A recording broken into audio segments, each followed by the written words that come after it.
Hello everyone, welcome back. I am Mrs. Rina Dalal and we are doing our chapter 2 of history, New Kings and Kingdoms. And today we will discuss the administration of the Chola Empire. Present day में जैसे आज हमारी country को govern करने के लिए हमारी country को कुछ स्टेट्स में डिवाइड किया गया है। स्टेट्स के अंदर भी बहुत सारे जो डिस्ट्रिक्ट है उनके अंदर डिवाइड किया गया है और डिस्ट्रिक्ट के अंदर भी बहुत सारे टाउन्स होते हैं, बहुत सारे विलेजेस होते हैं। ये सब किस लिए किया जाता है? ताकि जो भी कंट्री है, जो भी एरिया है, उसको अच्छे से गवर्न किया जा सके, इस वजह से किया जाता है। तो कुछ ऐसा ही ड्यूरिंग चोला एम्पायर किया गया। जो चोला एम्पायर या जो चोला किंगडम था उसको अच्छे से एडमिनिस्टर करने के लिए उसको भी कुछ सब पार्ट्स में डिवाइड किया गया। और आज हम यही चीज़ें पढ़ेंगे कि जो एडमिनिस्ट्रेशन है ड्यूरिंग चोला एम्पायर वो कैसे किया गया। तो मैंने बताया कुछ सब पार्ट्स में डिवाइड किया गया। उसमें से सबसे पहले क्या था? उर। सबसे जो पहले यूनिट थी वो क्या थी? उर। उर मीन्स क्या होता है? Settlement, settlements of peasants. उर means settlements of peasants. Settlements क्या होते हैं? It is a place where people build their home and live in them. तो ये जो सेटलमेंट्स ये किसकी थी? पीजेंट्स की। और इसको क्या कहा गया? उर। क्या कहा गया इसको? उर। और हम यहाँ पर कह सकते हैं कि ये एक विलेज होता था। ओके। और यहाँ पर उर, क्योंकि हम पीजेंट्स की बात कर रहे हैं, तो ये जो पीजेंट्स थे ये प्रोस्पर होते जा रहे थे। किस वजह से? क्योंकि मैंने बताया जो चोला एम्पायर रहा उसके अंदर एग्रीकल्चर काफ़ी डेवलप हुई। किस वजह से? क्योंकि इरिगेशन फैसिलिटीज़ बहुत ही अच्छी थी। इस वजह से ये जो पीजेंट्स है, पीजेंट्स मीन्स फार्मर्स, ये जो पीजेंट्स है काफ़ी प्रोस्पर होते जा रहे थे। ओके। ये हम बात करें उर की। जब ऐसे क्या है जो उर है, उर, अगर कई जब उर इकट्ठे होते हैं और उनकी जो है हम एक यूनिट बना देते हैं। ये जो यूनिट है, यहाँ हम एक सिंगल उर, एक विलेज की बात करें, यहाँ पर इसके अंदर कई क्या है उर या फिर जो विलेज है वो शामिल हो गए। तो ये क्या है? ये एक क्या है? लार्ज यूनिट बन गई है। और ये जो लार्ज यूनिट है इसको क्या नाम दिया गया? नाडु। क्या नाम दिया गया इसको? Nadu. Nadu means we can say group of villages, group of villages. तो जो भी चोला एम्पायर या किंगडम रहा उसको उर और साथ में जो नाडु है इन यूनिट्स के अंदर डिवाइड किया गया। अब जो ये नाडु है और क्या बताया आपको? उर, इनके अंदर एडमिनिस्ट्रेशन कैसे होता था? तो इसके लिए क्या होता था? कुछ विलेज काउंसिल होती थी। Village council. ये विलेज काउंसिल और नाडु ये क्या करते थे? जो भी एडमिनिस्ट्रेटिव फंक्शंस थे उनको परफॉर्म करते थे ताकि जो रूल्स रेगुलेशन है वो अच्छे से चलते रहे। अब ये कौन से फंक्शन परफॉर्म करते थे? इसमें हम कह सकते हैं like providing justice, providing justice और कलेक्टिंग टैक्सेस। इस टाइप के जो भी फंक्शंस हैं वो नाडु और जो विलेज काउंसिल है उनके थ्रू परफॉर्म किए जाते थे। प्रोवाइडिंग जस्टिस, मान लो जैसे कि ये उर ही है, इनके अंदर बहुत सारी पीजेंट्स की क्या है? सेटलमेंट्स। अगर उनके बीच में कोई भी डिस्प्यूट, कोई भी झगड़े वगैरह हो जाते हैं तो वहाँ पर जस्टिस देने के लिए यहाँ जो विलेज काउंसिल होती थी उसकी हेल्प ली जाती थी, या फिर जो भी नाडु के अंदर जिस भी पर्सन को अपॉइंट किया गया था उसकी हेल्प से इनको जो है जस्टिस दिया जाता था। और साथ में इन प्लेसेस से क्या है जो टैक्स है वो भी कलेक्ट किया जाता था। यहां मैंने आपको एक वर्ड बताया है, इसको क्या कहते थे? नाडु। अब ये जो नाडु है, जो हम एक स्टेट पढ़ते हैं तमिलनाडु, ये जो वर्ड है नाडु, जो तमिलनाडु वर्ड है इसका वर्ड ओरिजिन यहीं से हुआ है। ओके। कैसे हुआ है? तमिल। तमिल क्या है? It is the name of a language. Tamil it is a language. और नाडु क्या होता है? कोई भी एक एरिया जहाँ पर क्या है पर्सन्स रह रहे हैं, तो तमिलनाडु। नाडु मीन्स कोई ऐसा एरिया जहाँ पर तमिल लैंग्वेज बोली जाती है। इसके नाम पर ही जो आज हम स्टेट पढ़ते हैं तमिलनाडु, उसका जो नाम है वो रखा गया था। अभी मैंने आपको उर और नाडु के बारे में बताया है। अब जो मैंने आपको बताया Nadu, Nadu means group of villages. अब क्या है? वेलाला। इसको कई बार वेला भी बोला जाता है, वेलाला भी बोला जाता है। वेलाला ये है क्या? ये पीजेंट्स की एक कास्ट होती थी, पीजेंट्स की, फार्मर्स की एक कास्ट होती थी वेलाला। जो भी नाडु है इसके जो भी अफेयर्स होते थे, अफेयर्स मीन्स फंक्शंस, जो काम वगैरह होते थे, वेलाला जो कास्ट है पीजेंट्स की, इस कास्ट का नाडु के अफेयर्स पर बहुत ज़्यादा कंट्रोल होता था उस टाइम पे। क्या होता था? यहाँ जितने भी अफेयर्स होते थे नाडु से related, they were controlled by the Vellala peasants. Okay, अब जो ये वेलाला पीजेंट्स हैं, अब ये कोई किंग तो थे नहीं, तो यहाँ पर क्या है, जो भी सेंट्रल चोला गवर्नमेंट, जो सेंट्रल चोला गवर्नमेंट होती थी, उसके अंडर में रह के या उसके सुपरविजन में जो वेलाला पीजेंट्स थे वो क्या करते थे, जो नाडु है, जो ग्रुप ऑफ विलेजेस है, उसके जो भी अफेयर्स या जो भी फंक्शंस होते थे उनको क्या है, कंट्रोल करने का काम करते थे। अब हम नेक्स्ट थिंग यहाँ पर डिस्कस करेंगे, टाइटल्स। जो भी चोला एम्पायर या चोला किंगडम रहा, उसमें किंग्स के थ्रू कुछ टाइटल्स दिए जाते थे। ये टाइटल्स किसको दिए जाते थे? रिच लैंड ओनर्स, रिच जो लैंड ओनर्स होते थे उनको कुछ टाइटल किंग के थ्रू दिए जाते थे। अब वो टाइटल्स कौन कौन से थे? उसमें से फर्स्ट टाइटल है मूवेंदा वेलन। मूवेंदा वेलन, इसमें क्या होता था? मूवेंदा वेलन, मूवेंदा उस टाइम पे ये एक कास्ट का नाम होता था, और जो वेलन है इसका मतलब क्या होता था? A peasant serving 3 kings. It means जो मूवेंदा वेलन है, जो ऐसे पर्सन्स हैं, ये खुद किंग नहीं थे, बल्कि इनके ऊपर, इनसे एक बड़ी पोस्ट का पर्सन होता था, उससे ऊपर एक और होता था, फिर किंग होता था। ओके, और इनको क्या है, ये टाइटल दिया जाता था। और इनका काम क्या होता था? जो भी टेम्पल्स वगैरह होते थे उनके लिए ग्रांट कलेक्ट करना इनका काम होता था। इसी तरीके से एक और जो टाइटल है वो दिया गया अरैयार, अरैयार या फिर चीफ। ये भी क्या है, एक टाइटल का नेम है, अरैयार। इस टाइप के जो टाइटल्स हैं वो क्या हैं, वो दिए गए। और अब खाली ऐसा नहीं था कि इनको टाइटल दे दिए गए, ये जो टाइटल दिए गए इनके साथ कुछ रिस्पॉन्सिबिलिटी भी दी गई, कुछ रिस्पॉन्सिबिलिटी भी दी गई। ये टाइटल्स इसलिए दिए गए क्योंकि जब टाइटल के साथ जो कोई पर्सन काम करता है तो जो अदर पर्सन्स हैं या जो ऑर्डिनरी पीपल है वो उसकी ज़्यादा रिस्पेक्ट करते हैं, और उसके थ्रू जो भी रूल्स रेगुलेशन बताए जाते हैं उनको जल्दी वो फॉलो करते हैं। इस वजह से ये जो टाइटल्स हैं ये रिस्पेक्ट को मार्क करते थे, इसलिए किंग के थ्रू ये टाइटल्स दिए गए। अब टाइटल दिए गए तो साथ में कुछ रिस्पॉन्सिबिलिटी या फिर कुछ ऑफिसेस, ऑफिसेस का यहाँ पर क्या मतलब है, कुछ काम, कुछ फंक्शंस जो है, कुछ वर्क इनको करने के लिए दिया गया था। इसके बाद एक और यूनिट के बारे में हम पढ़ेंगे यहाँ पर, और वो क्या है, नगरम। जो चोला एम्पायर है, हम क्या पढ़ रहे हैं, उसको कुछ सब कैटेगरी में, सब पार्ट्स में डिवाइड किया गया। उसी में से हमारा जो नेक्स्ट पार्ट है वो क्या है, नगरम। अब ये नगरम क्या होता था? नगरम एसोसिएशन ऑफ ट्रेडर्स। ट्रेडर्स कौन होते हैं? जो पर्सन ट्रेड करते हैं, जो मर्चेंट्स होते हैं। Association means group.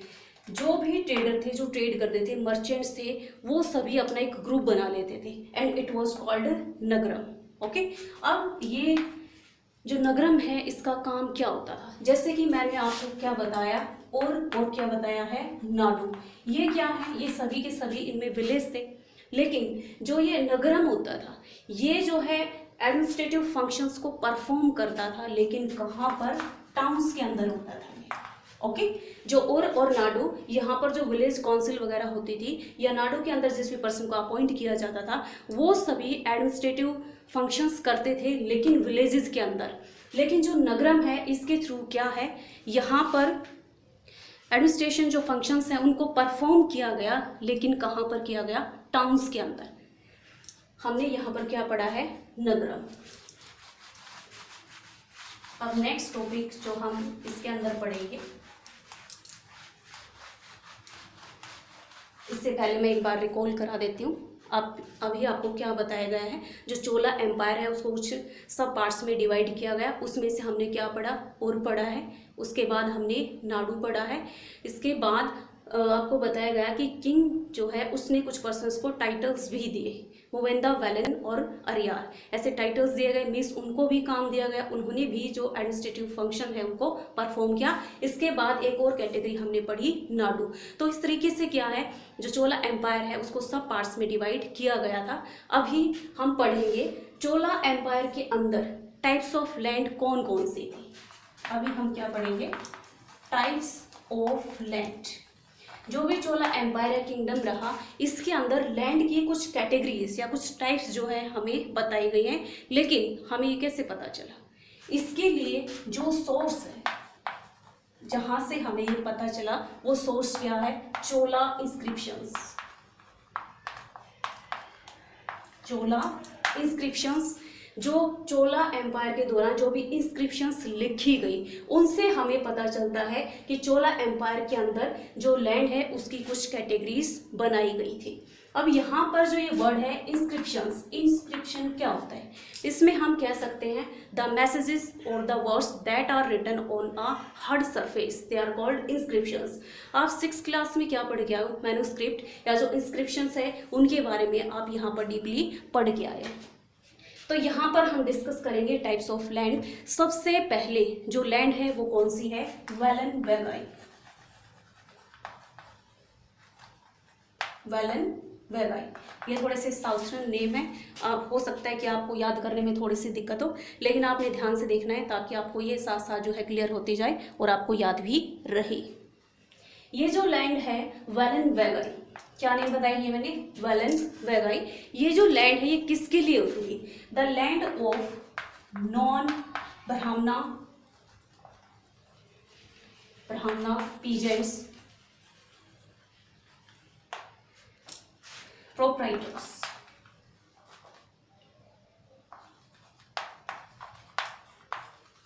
प्रोप्राइटर्स क्या बताया मैंने आपको, जो वेलन वेगाई ये लैंड किसकी होती थी, द लैंड ऑफ नॉन ब्राह्मणा पीजेंट्स प्रोप्राइटर्स। प्रोप्राइटर्स क्या होते हैं, owners of land, owners of land.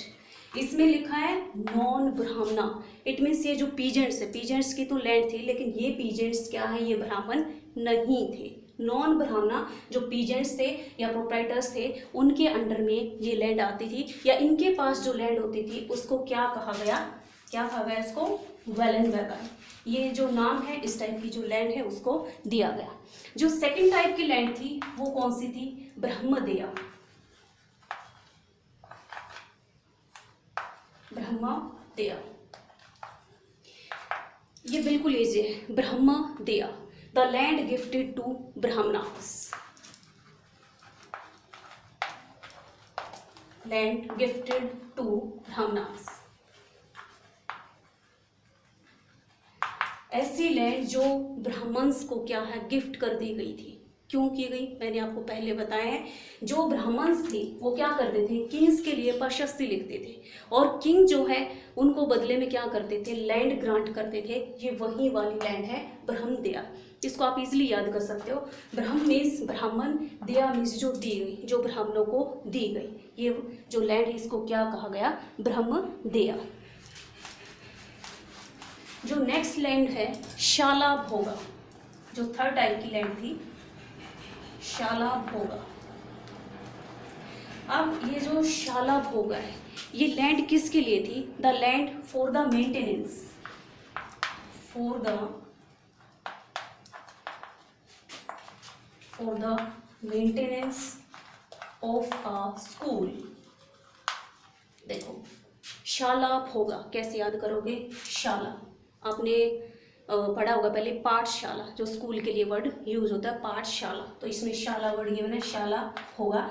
जो इसमें क्या किया गया, land for the maintenance of a school. Maintenance का क्या मतलब होता है, मैंने आपको पहले क्या बताया था, जो भी टेम्पल्स होते थे उनके आसपास का एरिया कई बार रूलर्स या अदर पर्सन्स क्या है ग्रांट कर देते थे, डोनेट कर देते थे, और उस लैंड के ऊपर जो भी एग्रीकल्चर प्रोडक्ट जो है प्रोड्यूस किए जाते थे उनका यूज टेम्पल के आसपास जो पर्सन सेटल हो गए थे या टेम्पल के लिए जो काम करते थे, मैंने आपको बताया था प्रिस्ट थे, उसके अंदर गार्लैंड मेकर थे, कुक्स थे, स्वीपर्स थे, मीन्स उनकी नीड्स को पूरा करने के लिए उस एग्रीकल्चर प्रोडक्ट का यूज किया जाता था। तो ऐसे ही कुछ लैंड क्या है स्कूल के मेंटेनेंस के लिए दी गई, और यहाँ पर जो स्कूल्स के अंदर जैसे कोई भी पर्सन जैसे काम वगैरह कर रहे थे उनके लिए इस टाइप की लैंड के ऊपर जो भी एग्रीकल्चर प्रोडक्ट प्रोड्यूस किए जाते थे उनका यूज उन्हीं की मेंटेनेंस के लिए किया जाता था, और मैंने ये आपको नेम क्या बताया है, शाला होगा। जो नेक्स्ट कैटेगरी थी लैंड की वो थी देवदाना।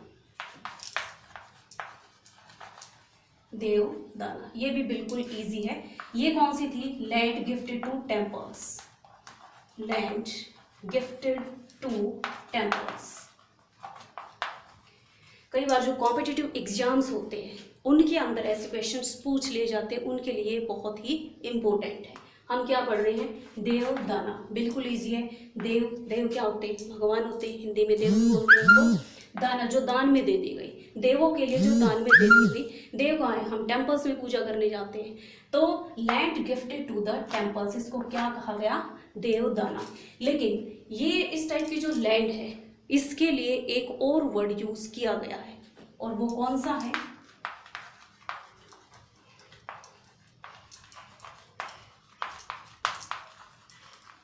तिरुनामत्तुकानी। क्या नेम है ये, तिरुनामत्तुकानी, और इसको क्या कहा गया, देवदाना। देवदाना या तिरुनामत्तुकानी ये जो लैंड है कौन सी होती थी, जो टेम्पल्स के लिए गिफ्ट में दी जाती थी या टेम्पल्स के लिए डोनेट कर दी जाती थी, उस लैंड को क्या कहा गया, तिरुनामत्तुकानी, या फिर इसको देवदाना कहा गया। जो नेक्स्ट और लास्ट कैटेगरी थी लैंड की वो कौन सी है, पालीच छंदम। ध्यान से देखना आपने,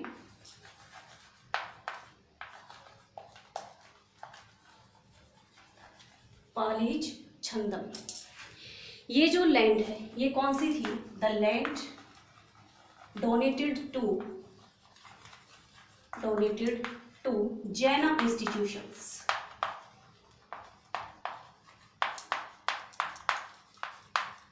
the land donated to Jaina institutions. Jaina ये क्या है, जैसे कि हमारे देश के अंदर बहुत सारे रिलीजन जो यहाँ पर फॉलो होते हैं, हिंदू है, मुस्लिम है, सिख है, क्रिश्चियन वगैरह होते हैं, बुद्धिस्ट भी होते हैं।